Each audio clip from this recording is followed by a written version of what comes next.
everyone, and welcome back to Sailing Whitehawk. In the last episode, we visited Middle Percy Island and then had a rolly few days at Pearl Bay. In this episode, we wait out some weather at Yeppoon and then head out to Great Keppel Island. Great Keppel was a real surprise to us. We had visited years ago when the resort was operating, but we weren't really sure what we would find now that it had closed.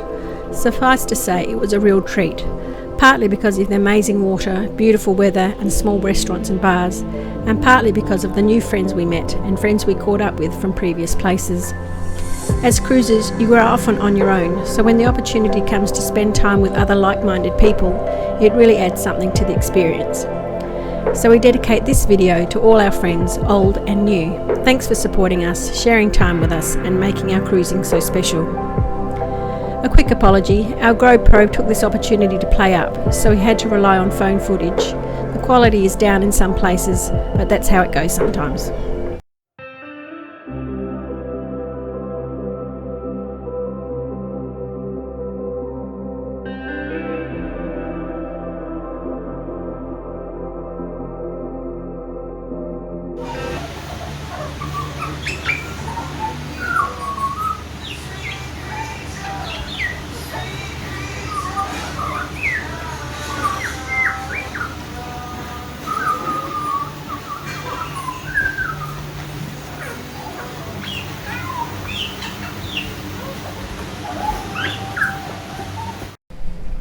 As I mentioned before, the resort at Great Keppel had closed down quite some time ago, but there's still accommodation there if you want to stay on the island.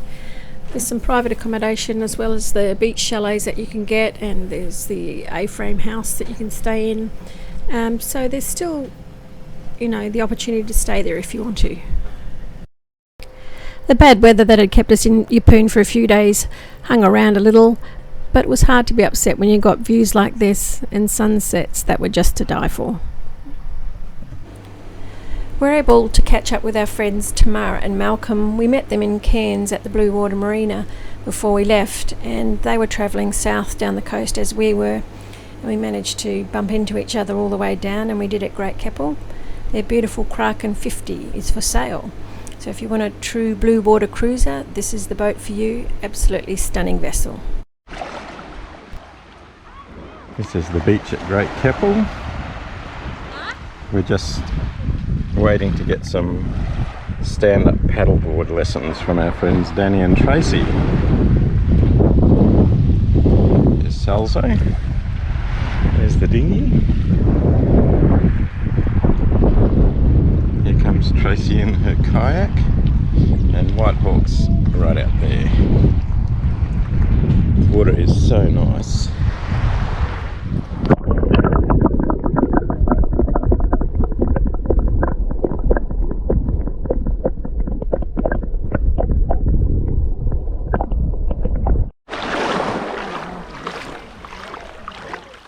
So here's Sal, third time around, she's up. She hasn't fallen off yet, but just waiting for it.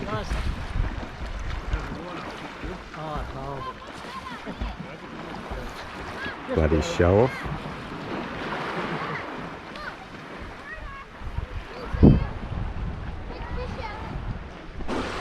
Ah, smarty pants! Turn around, I'll see how it goes too.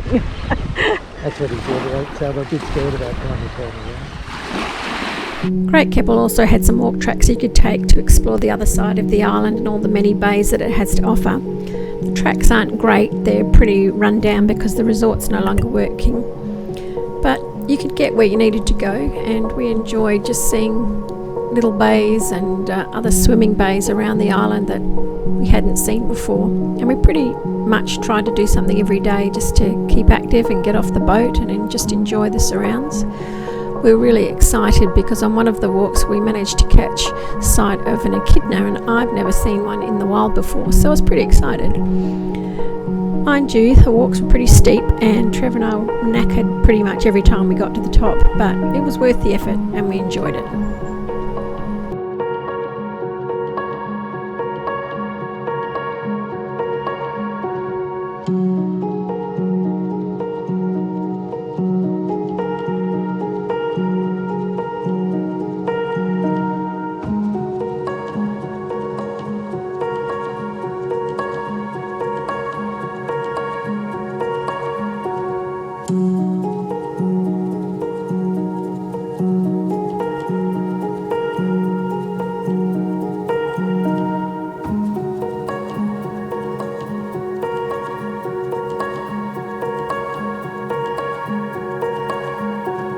So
our destination's just ahead, which is Pancake Creek for tonight. So today we've had a 13 roughly hour sail from Great Keppel Island.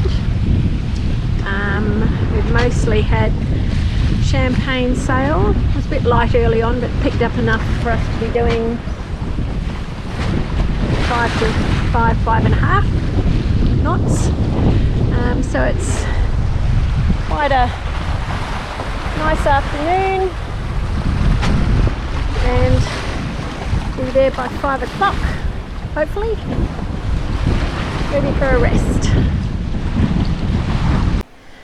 Whilst it looked pretty benign in this photo, Pancake Creek turned out to be one of the rolliest and most horrible nights we've had on the boat. The tide changed, and the protection that was afforded by the little spit in front of those boats in the picture just disappeared, and we were side on and we rolled all night. We had a few incidents with our sails on the way down. Firstly, we lost the retaining pin on the headboard car which attaches the sail to the mast. That just dropped down, bounced off the deck and fell onto the trampoline without going in the water, which was a miracle in itself. So we were without the mainsail, and then when we came into Pancake Creek we managed to do damage to the code 0. We didn't pull it in correctly and it twisted and it got a little slit in it. We got that repaired at Bundaberg, but we were without both of those, so we were relying on our foresail. We did okay despite all the hassle. Bundy was a great stop for us. We actually stayed longer than we thought due to the weather, but we really loved it, loved the marina. We also met up with a lady called Keio Ozaki, who was the first Japanese woman to solo circumnavigate the world, and this is her boat, Nausicaa. Lovely lady, friend of a friend, and very glad we met her. We also tried out the local Corky Moon gin distillery. Not saying I was a little bit hungover or anything, but it was a nice tasting palate, I have to say, and we enjoyed our time there. Bundy was special for lots of reasons, and one of those was the great friends we made there. Connie and Dave and Sharon and Gav just made our stay in Bundaberg so lovely, and we're very, very happy to have been there.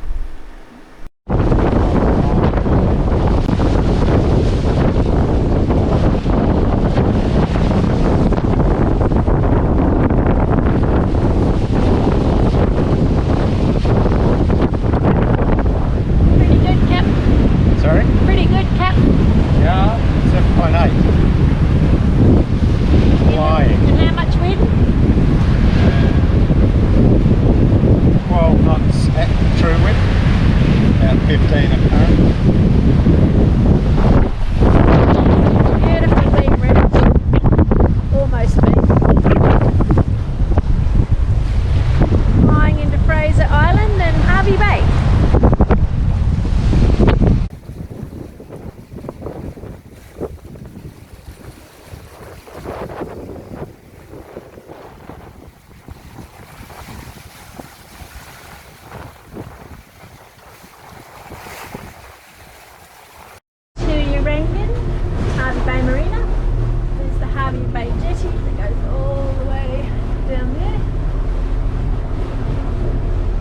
so, but not as big, I don't think. Is it as big as that? No.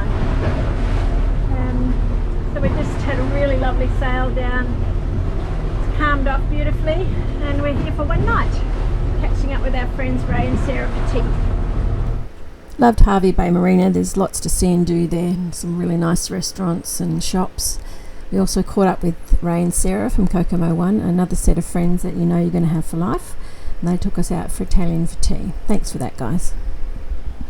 So we're over at Fraser Island today. We left Hervey Bay this morning, late this morning, had a nice sleep in, and just rounding Woody Point, which makes sense given the number of trees on the end there, and we're heading up the bay, and we're going to go around that point in front of us, and then anchor up. That's Hawks, there's a beach right there, that's beautiful, isn't it? So that, yeah, Trev's just saying that beautiful beach in front of us is Hawks Nest Beach. Makes a difference when the sun's out. It's a bit cloudy and a bit sunny and a bit of everything today. So when the sun's out, it's stunning.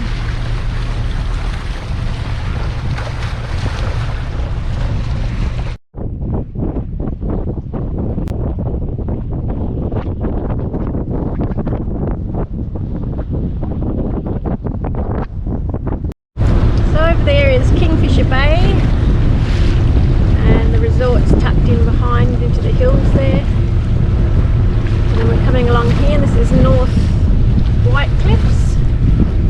They're accurately named because of all the sand. And we're just going to stop here for lunch in a couple of hours, wait for the tide to change, and head down to South White Cliffs where we'll overnight. We left North White Cliff after our lunch and a bit of a catch up, snooze, none of that. And now we're heading down, we're nearly at South White Cliff. This is a good overnight before we, what's the name of the pass we've got to go through tomorrow? Wide Bay Bar. No. Oh, Sheridan Flats. Sheridan Flats. We're going to park up here. Apparently it's mozzie heaven and sandfly heaven, so I'm going to keep everything closed and try and do our best not to get eaten alive. Who knows? It's quite windy, so beautifully flat. This is just gorgeous around here. It's just, but very deep. You know, you're 100 metres off and we're still in 12 metres of water, so yeah. But anyway, that's our destination just up ahead, probably somewhere where that boat is. And that's it for tonight.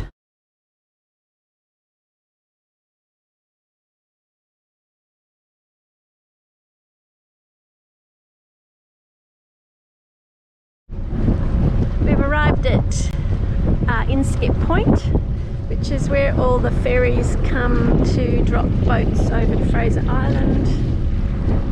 Some sandy shoals everywhere, so we're going to park somewhere in here tonight, anchor somewhere in here tonight, and then we'll be ready for the bar crossing tomorrow. Don't know how I'm feeling about that one, we'll see. But anyway, this is where we are tonight, and hopefully it'll be a pleasant night. This is it, we're doing the bar. It's 5 something in the morning, 5:30, incoming tide. Get to the bar about an hour and a half before high, and hopefully it won't be too gnarly.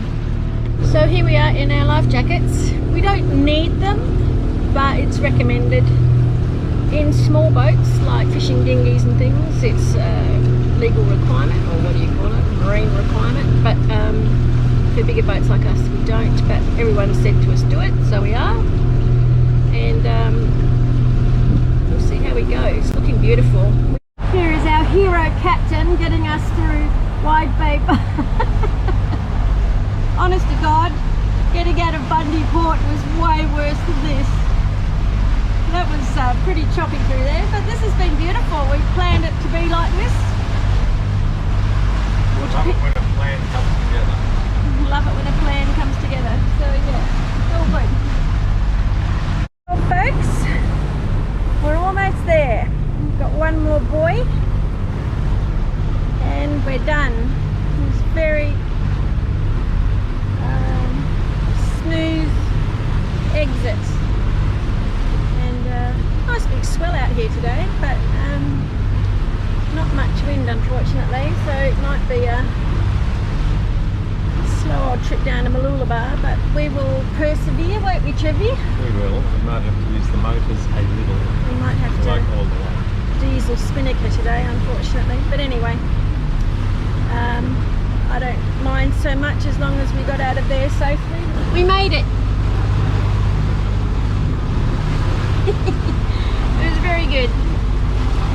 And now we're on our way to Mooloolaba. We have to cross the Mooloolaba bar down there now. Black sheep. So The Mooloolaba black sheep.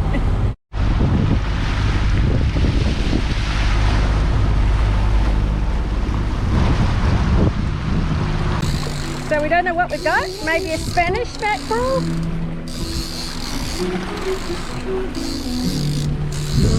You might have to get the gas up.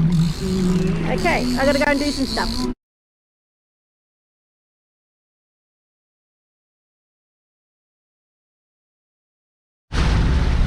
After leaving Wide Bay Bar, we're now on our way to Mooloolaba, and over there is Rainbow Beach. Certain times the cliffs are all different colours, hence the name. We have very little wind at the moment, so a bit of a blast off. Hopefully it can pick up a bit the Savo, we can get a sail in. But it's very pleasant nonetheless, and after an early start it's nice just to relax a little. Just coming up on Noosaville and Noosa, and making good time. We should be there by 5 probably. It's just 1:30 now, so not too long to go. Fish, unfortunately, we tried to get in for about half an hour. It was huge. Just pulled the drag and lost a lot of line and fought all the way to the death, and then that slipped it. So that was a bit frustrating, but it was good fun. The fish probably didn't think so. Coming into Mooloolaba, a nice sail down, not enough wind to be totally motor free unfortunately, but I don't really mind. I'll stay here for a few days, relax, got some friends here from sailing that we're going to catch up with. Reprovision, and then our next stop's probably going to be Tangalooma and the Tangalooma Rex. So, home for the next few days, the Mooloolaba River. The Mooloolaba bar was pretty tame and it was an easy entry in. We spent longer than we thought, but there was a cyclone brewing up north, so we wanted to see how that played out before we made any decisions on our next move. Eventually we headed off and we went down to the Gold Coast, then to Tweed Heads, and then finally down to Yamba, which is our resting spot for summer. Thanks for watching, and we'll see you next time.